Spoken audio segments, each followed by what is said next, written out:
Dalam solat dia ada beberapa rukun. Rukun qauli, rukun fi'li, rukun qalbi.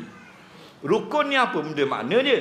Rukun ni ma yatawaqqafu alaihi sihhatu syai' wa kana juz'an minhu. Dan perkara yang mesti ada dikerjakan untuk mengesahkan suatu ibadat dan dia duduk dalam ibadat tu sendiri. Rukun qauli makna rukun jenis wajib membaca. Rukun qauli, rukun fi'li mana wajib berbuat, wajib qiyam, wajib rukuk, wajib i'tidal, wajib sujud, wajib duduk tasyahud, itu rukun fi'li. Rukun qalbi mana rukun yang wajib ada dalam hati, iaitu berniat dan tertib. Rukun fi'li, rukun qauli, rukun berkata, membaca. Ada berapa lah sembahyang? Ada 5, ingat sampai kiamat. Pertama, takbiratul ihram. Kedua, baca Fatihah. Ketiga, baca tasyahud akhir. Keempat, selawat dalam tasyahud akhir. Kelima, mengucap salam. 5 ni rukun dan qauli. Apa makna qauli? Al-lafzu minas saut, lapah yang mengeluarkan bunyi suara.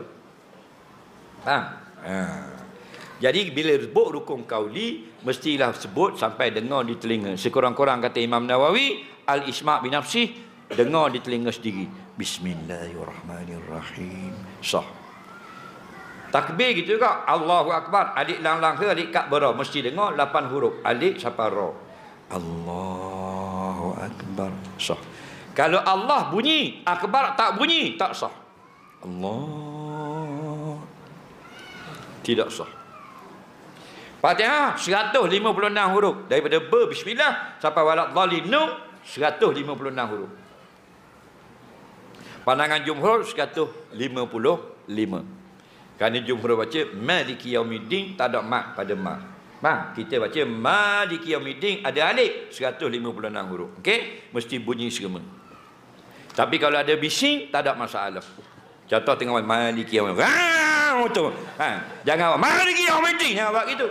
Baca perlahan tak apa, terganggu oleh bising tak ada masalah. Tapi bila tak bising, mendengar bacaan.